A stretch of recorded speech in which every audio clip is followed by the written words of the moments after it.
Hey guys, how's it going? It's Al. Week 6 and my running back rankings video is here for you. My numbered 1 through 24, my running back 1s and running back 2s on the week. This is to answer all of your start-sit questions in the easiest way possible. If you have 2 or 3 of the running backs on this list and you have a question of which 2 of the 3 you should start or which one of the 2 you should start the one that I have ranked higher, or the ones that I have ranked higher. These are the ones that I believe, based on my projections, have the best chance of finishing with the higher score, higher floor, higher ceiling possibility at every single level. We're going to go through all of them, numbers 1 through 24 right now. So let's go. He's a legend.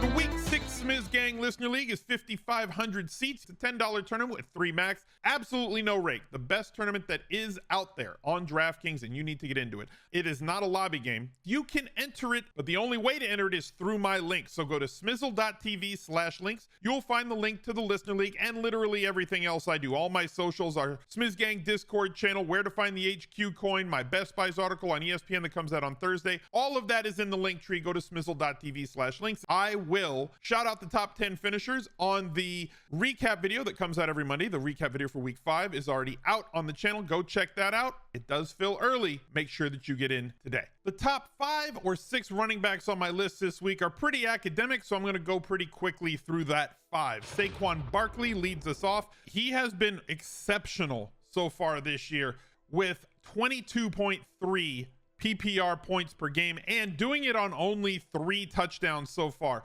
If the volume persists, which it will, and that offense, which has been more efficient than it should be with the absence of all the wide receivers, the talented wide receivers that they were expecting to have not being there, as players get more healthy, that offense will make more trips inside the red zone and inside the 5-yard line, which just means more touchdowns for Saquon moving forward. I don't hate the matchup this week against Baltimore.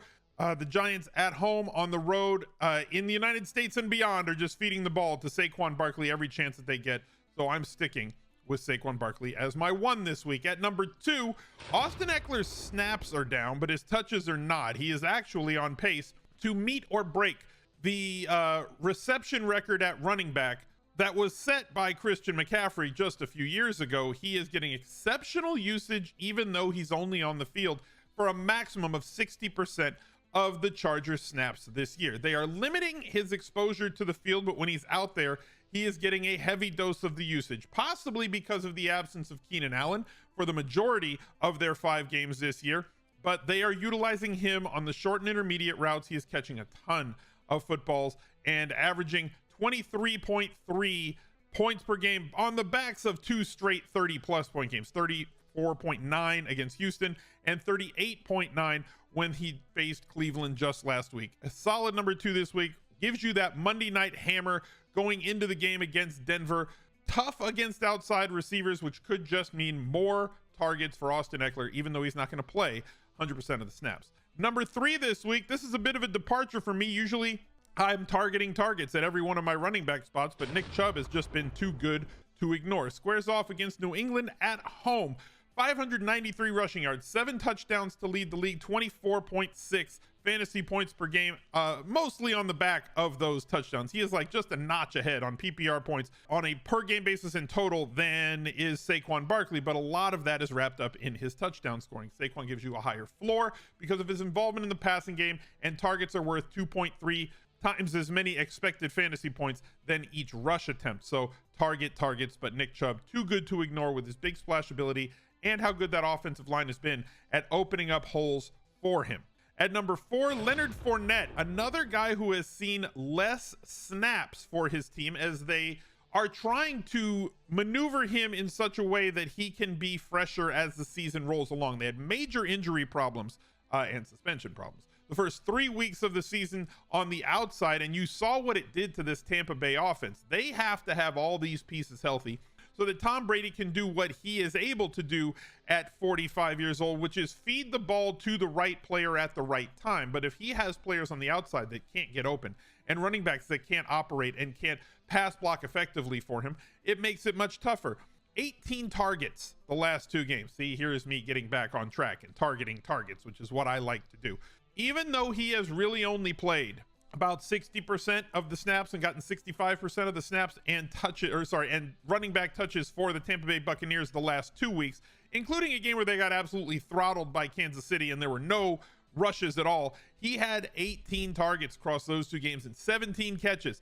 The inside the 5 carries is going to come 3 touchdowns in the last 2 games. Uncle Lenny promised us that the touchdowns were going to happen, and sure enough, they have.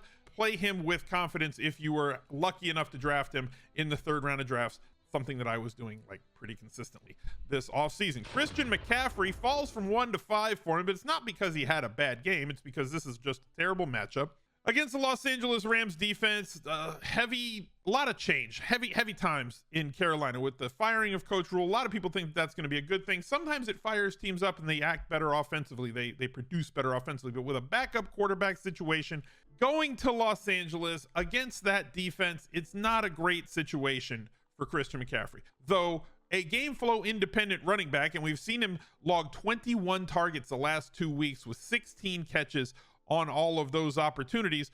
23.4 PPR points last week, 25.8 the week before, scored a touchdown each of those weeks. That's the Christian McCaffrey that we have grown to know and love over the years. I hope that it stays in that range, though. I think this could be a bit of a dip week for him. If you have Christian McCaffrey, there's no way that you have 2 of the 4 guys I had ranked above him. You're starting him anyway. It's just a reflection on the matchup. The offense playing with a backup quarterback in the situation off of a coach firing has me a little bit precarious in this spot. Jonathan Taylor is my number 6 this week because of the injury plus the problems with that offensive line. Now, he has owned Jacksonville over the course of his short career. It's been an outstanding matchup for him every time that they've played. In 3 of their 4 games that Jonathan Taylor played this year, the Indianapolis Colts have given him at least 23 opportunities a game. 23 opportunities, that's attempts plus targets. In week 4, he had 26. In week 3, he had 38. That's absurd. In week 1 against Houston. Now, hopefully he can get right for this game and play. If he is hurt, if he cannot go, if the ankle is not right, they expect him to be able to return to action. That's why I included him in the rankings here. He could vastly outperform this number 6 rank for this particular week, but you're playing him if he's healthy. There's no way that if you have Jonathan Taylor, you're benching him on a what if they say he is practicing Thursday, practicing Friday, and ready to go. Those are the 2 practice reports that I am most intrigued about coming into this week. If he sits on Wednesday, do not panic. Thursday and Friday are the 2 practices that we want to see Jonathan Taylor at least play limited on Thursday and practice full participant on Friday and be expected to play on the weekend. You'll start him with confidence if he does. Joe Mixon leads the league in terms of inside the 5 carries, but is not converted on them except 1 time. I think he has 10 inside the 5 carries, converted them at 1 touchdown on the year. On his career, he converts those carries at a 50% clip. So touchdowns should be coming for Joe Mixon as the weeks kind of roll along. I have him here at 7 because the volume is undeniable. He's been extremely heavily used as this Bengals team wants to establish the hell out of the run. They need to throw screen passes to him to alleviate the pressure that their offensive line that was newly retooled but has not yet gelled to keep the pressure off of Joe Burrow. But that's just doing nothing but giving Joe Mixon a great floor. Now, when he starts executing on those touchdowns, once they get inside the 5, as he has for his entire career, nothing has changed in that aspect. He just has been on the wrong side of variance so far this year. The touchdowns will come and the scoring will improve. Number 8, Alvin Kamara in his first game back saw a tremendous amount of usage, and you could argue that because it was a random Taysom Hill week, that he left a lot of points on the board. 27.4 points last week against Seattle. Different matchup against Cincinnati. They are a tougher defense than are the Seahawks. And this game is at home for him. So like he gets that volume at least to be steady. 29 opportunities last week, 23 carries, 6 targets. Typically speaking, Alvin Kamara does not get 20 plus carries in a game. He usually sits at 14, 15, gets you those 4 to 7 targets, and you're happy with that. I would be happier if that was the case for him moving forward. I think that's where he's going to sit. 100 yards on the ground last week, 103 actually, and almost got to 100 yards receiving as well. Hopefully he does not continue to get vultured by Taysom's package moving forward. Number 9, I'm not going to say it's a departure, I am going to say that it's something that jumped out at me. Ramondre Stevenson, I have ranked in the top 12 this week.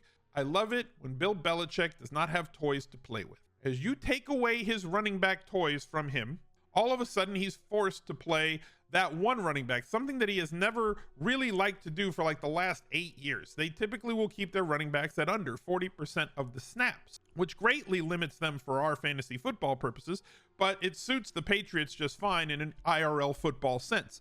They just don't have that luxury right now. Damian Harris announced this morning that he is going to miss multiple weeks, and Ty Montgomery out, and they have Pierre Strong, who has struggled to get on the field. They're going to play a heavy dose of Ramondre Stevenson, like at least 80% of the time, maybe more. He's extremely good in the passing game, has definite big play, big splash ability, a bull when he gets inside the 5-yard line. So touchdowns will be coming if they get to that point against Cleveland. And Cleveland just gave up a monster game to Austin Eckler. I'm not saying that Ramondre has Austin Eckler's skill set, his talent level, but like volume over everything when it comes to running backs. I have him as an RB9. If you were drafting him all season long, all summer long, as we were trying to get people to do when he was 120 to 140 on ADP, this is where you win. This is where we reap the benefits of that hero running back or zero running back style. Ramondre is my RB9 on the week. And number 10 is Dalvin Cook. And here's why. They are not giving Dalvin Cook 80% of the snaps and touches. They are not giving Dalvin Cook even a hint in the passing game. Weeks 1 and 2 were phenomenal. 11 targets through 2 games against Green Bay and Philadelphia. Since week 3, 4, and 5, he has gotten a lot of usage. 18 carries, 20 carries in week 4, 17 carries in week 3, 4 targets over that span. They're turning Dalvin Cook into a touchdown dependent Nick Chubb type running back. He does not have the same big splash ability that Nick Chubb has. A 16-yard run is his longest gain on the season. 15 in week 5, 16 in week 1, 14 in week 4. He is still ceding a lot of snaps to Alexander Mattison. I have to knock Dalvin Cook down on my board. If they would give him 4 or 5 targets a game, if they would commit to using him in the passing game and playing him 75% of the snaps, I could play him a little bit higher, but I can't based on the skill sets of the players ranked above him. Aaron Jones coming in as a 7.5 point favorite this week as Green Bay stays in Green Bay to play the New York Jets. Not going to get you 25 touches because he's splitting time. It's not 100% like down the middle, like 50-50, but like he's the 55% guy. He is more involved in the passing game. We're going to have to see how this plays out as they get more inside the 5 carries because they just haven't had that many. They've had 2 this whole season. Both of them have gone to A.J. Dillon. 0 have gone to Aaron Jones. I would hope that those would just be split down the middle, but it's going to be tougher for Aaron Jones to score a consistent amount of touchdowns from deep. The most consistent carries to convert to touchdowns are the ones that originate inside the 5-yard line, as history has shown. So hopefully this matchup lends itself to them playing from ahead, lends itself to 40 touches for those 2 running backs with maybe 19 or 20 of them going Aaron Jones's way. And maybe we can find an inside the 5 touchdown for him this week. Rounding out my RB1s on the week is going to be David Montgomery. Came back from injury faster than I kind of expect. I expect him to miss like 2-3 weeks with the ankle and knee injuries that he left early against Houston with in week 3, but he came right back in week 5, got 12 carries, got 4 targets, 82 yards from scrimmage, 18.2 PPR points, and now faces off against Washington, who is prone to giving up big games to opposing running backs.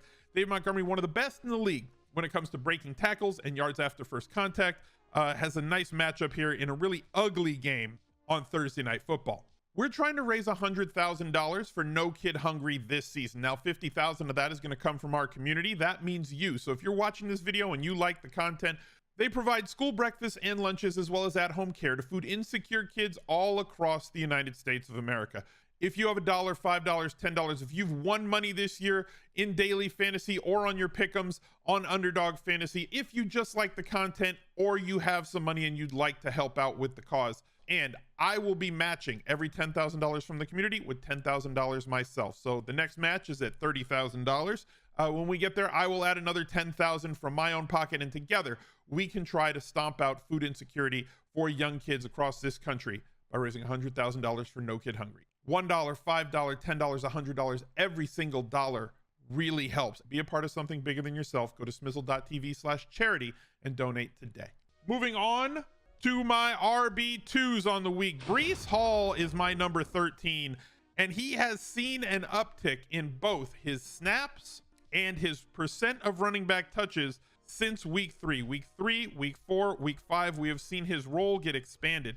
Everybody thought that he was going to be the guy from week 1, but he was behind Michael Carter on their depth chart, and then he has kind of played his way into meritocracies being what they are, played his way into a larger role on this team. Carter is still good and is still obviously there, as Breece Hall unfortunately fell twice on the 1 yard line and came out and was seeded those 1 yard plunge touchdowns to Michael Carter. 30.7 fantasy points last week, and could have had 2 more touchdowns on top of that. Breece Hall slides in here against Green Bay, who's been very giving to opposing running backs. A lot of yards before first contact, a lot of yards after first contact. Breece Hall, a target both for carries and targets. As we, how many targets does he have on the year? Let me look this up really good. 29 targets on the year so far for Breece Hall. Absurd. They do fluctuate though. He's had games with 2 and games with like 9 and 11. So not as consistent of usage in the passing game, but as he plays a higher percentage of snap, as he goes from being the 40% snap guy to maybe hopefully the 65-75% snap guy, we'll see a lot more consistency in the ways that he is used moving forward. Another guy who has stepped into a larger role, not because of anything that's positive, but like it's positive for him, is Ken Walker III. Busted off a 69-yard touchdown last week in reserve of Rashad Penny, who cannot avoid injuries. It kind of sucks. Injuries are the worst. But we live in a fantasy football world, and we have to be ready to capitalize. And the NFL is a next man up league, and Ken Walker III was drafted to be the next man up. And here he is. He's my running back 14 on the week. He in limited usage last week, 14.8 fantasy points. He also, in the previous few games, was being utilized in a backup role to Penny, and was the preferred running back in the passing game with the injuries that they've suffered in their running back room. They never trusted Penny in the passing game. I'm not saying that they're going to trust Ken Walker either in the passing game. Maybe they just don't throw it to their backs because they have such talent on the outside. But because of the talent in Lockett and DK Metcalf, that opens up a lot more light boxes for their running backs. And if he's going to go from being a 40% guy with a 60% guy and Penny in front of him to being the 75% guy, Ken Walker slides in here. Now, if there was somebody else to take that other 40% and slide him up to the 60, I'd probably have him lower in my rankings. But this spot, A, based on the usage that I expect for him, B, in the matchup against Arizona, who's an extremely exploitable defense that cannot key on stopping the running back, Ken Walker's in a really good spot this week. At 15, Jeff Wilson Jr. coming off of a really big game last week. He's solid, is basically where Jeff Wilson Jr. is. He is a very physical runner. He is in an offense that is going to run the ball as they play from ahead, and they project to play from ahead most weeks. They will get their lead, and then they will just hand the ball off in the second half and spend as much time on the play clock as possible, just deflating things. He has not seen 20 touches in a game since taking over for Eli Mitchell, who got injured early in the season, but 18 carries in week 2, 12 in week 3, 18 in week 4, 17 in week 5.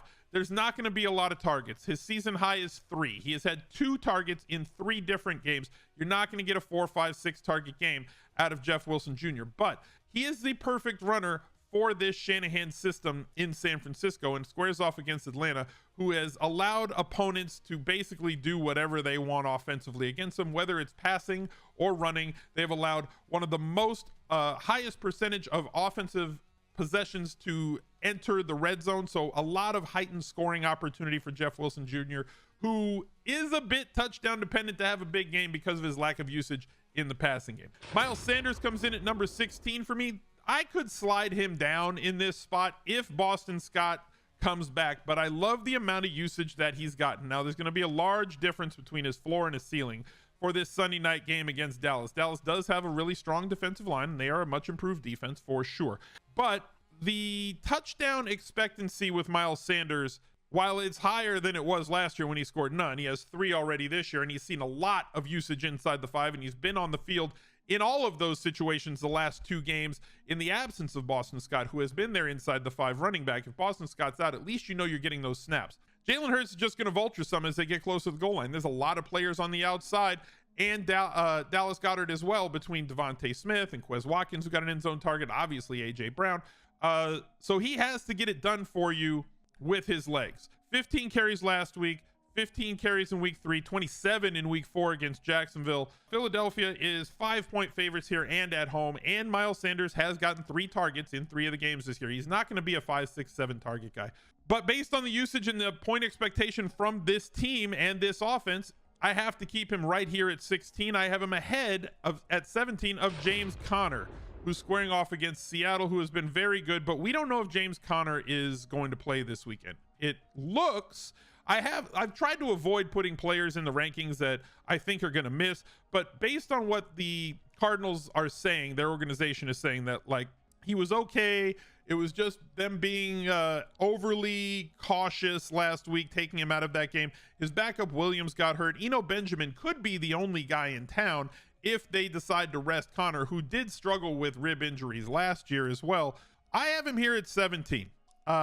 This offense just keeps getting better and more healthy as the weeks go along, but Conner has struggled to stay on the field historically, has not seen more than 15 carries in any game, has not executed when they got near the goal line. He's looked a little bit slow at getting to the line in those situations, but I do like the work in the passing game that he's seen, which gives him a really solid floor. One of these days he's going to pop off for a 2-touchdown, 125-yard from scrimmage, 5-catch game. It's just hard to predict when that's going to be. If he's injured, obviously don't play him. Devin Singletary comes in at 18, not because I expect him to get 20 carries, but because this game could have like 70 real life points. And in the case that it does, he is going to get his usage. He has taken over the job here as Buffalo's main running back. There were questions before the year of who was going to be the main guy in Buffalo. Did they draft Cook to take that role? I did not think that they did. I was firmly on team Devin Singletary as at least the 60% guy. The last 3 games, he's played over 80% of the snaps at running back. And I know James Cook rumbled in for a touchdown late in the second half last week. This game against Kansas City is the game for the first 6 weeks of the season. Everybody's been looking forward to this since the schedules came out. You can't really stop either one of these offenses. So I don't think that this game's going to get out of hand. I do think that if it gets out of hand, it's going to be in like the fun way, kind of like last AFC playoffs when they scored 1 million points between them. In that case, if both teams score 4 or 5 touchdowns, Devin Singletary should be on the hook for at least 5 targets and a high probability of scoring a touchdown. I like him this week in this spot. Behind him, I have Clyde Edwards-Helaire. Now look, I'm not a really big fan of Clyde Edwards-Helaire, but I am a really big fan of this Kansas City offense. And if you tell me that a player is going to get the inside the 5, inside the 10 usage in the overly and unnecessarily creative Kansas City offense once they get in close, like just throw the ball to Travis Kelce like every time, like you did on Monday night. Like that's all it takes, right? Throw the ball to the guy who makes touchdowns happen. Well, they've kind of utilized CEH in that role. He has 5 touchdowns so far this year. He has not been efficient on a per touch basis. He has not looked explosive. He does not break tackles, but he exists. And he exists on a team that scores a lot of points. He's not going to play a ton of snaps, but he has to stay here based on his touchdown expectancy, just because he has that boom bust potential. And most weeks this year, he is not busted. He did against Las Vegas with 6.5 fantasy points, but 22.4 against Tampa Bay, 14.9 against Indy, 15.8 against the Chargers, and 22.4 against Arizona. Most of that fueled by the 5 touchdowns that he's had. So as this Kansas City Chiefs offense goes, so goes Clyde Edwards-Helaire, as he is the running back that they trust when they get close to the goal line. At number 20, Melvin Gordon III, another guy, running back. We know it's the next man up position. Injuries suck, but he is going to be the main guy in what has been a really bad offense so far. But the Chargers defense has not been good either. So like maybe this is a get right spot for Melvin Gordon, who should see 18 to 24 touches in this game, playing as the primary back in the Broncos offense ahead of Mike Boone, where he's going to get 60 to 70% of the running back snaps and touches in what will hopefully be an improved offense moving forward. But as of right now, I have him at 20. A running back who has taken over a bigger role of the job was somebody that people were not drafting. I'm talking about a guy who was being drafted in like the 18th round of most drafts, and that is Raheem Mostert. Brother Raheem has been outstanding, in a Miami offense that has also been very good. Mostert never really got a lot of targets, but 3 targets in 3 of the last 4 games, with 2 in the game against Buffalo. 18 carries last week against the Jets on the road, 15 carries on the road against Cincinnati. Snaps increasing, touches increasing, and coming off of a 22.2 fantasy point day where he got into the end zone. He's always been the fast guy who breaks big plays. A 24-yard run in week 5 and a 25-yard run in week 4. If he stays healthy, as long as he stays healthy in this offense where he will run against probably some of the most light boxes over the rest of the course of this season based on the health and availability of Tyreek Hill and Jalen Waddle on the other side. You just can't stack the box against those guys. So running backs just get to feast against these light boxes. I'm hoping Tua is back for this week 6 game. If he's not, we really need Teddy Two Gloves to at least be available to play. In the absence of both of those, I'm expecting one of the 2 to be able to play this weekend. It's why I have Mostert ranked this high.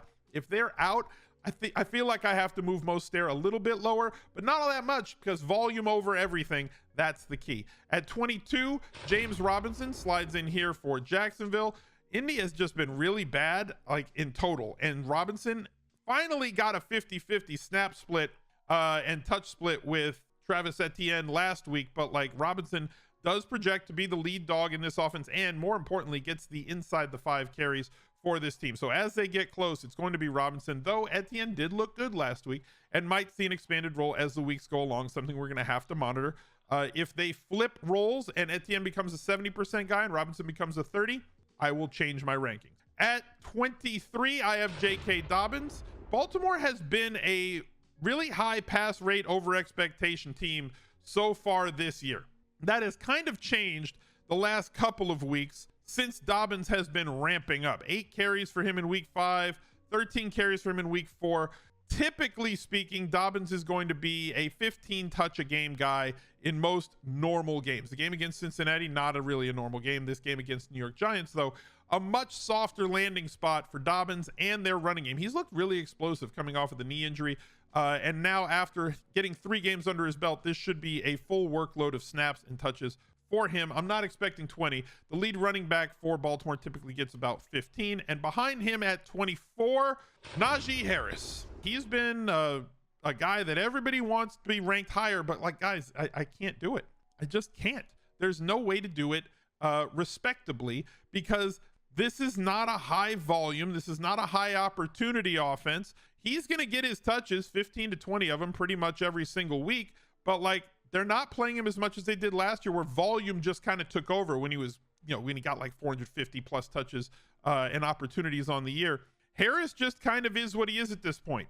A wasted first round pick, and one that was somewhat predictable to see coming based on how bad this offensive line was and where the quarterback play was going to be, with Mitch Trubisky and Kenny Pickett leading the way. Hopefully they can have a good day, but if they do, it's going to come through the air. Harris is going to have to provide more than the 4 targets or less that he's gotten in 4 of their 5 games this year. He had 6 in week 2 against New England. That's what we need to see, is 6+ targets every single game. And we're just not seeing him being deployed that way this year. He has had a good amount of inside the 5 carries, but has not converted them, probably as a result of how bad this offensive line is and the quarterbacks not being a threat to hold linebackers. They can just key on Harris once the Steelers get in close. Hopefully better days are ahead. He is still a running back too, but you didn't draft him to be that. He was drafted as like the RB 6 or 7 off the board. Hopefully you can recoup something off of him if you drafted him on your teams. You're still starting him if you did, unless you really have a bevy of those 0 RB guys who have leapfrogged him at this point. Thank you guys for watching. Look out for another video right there. He's a legend.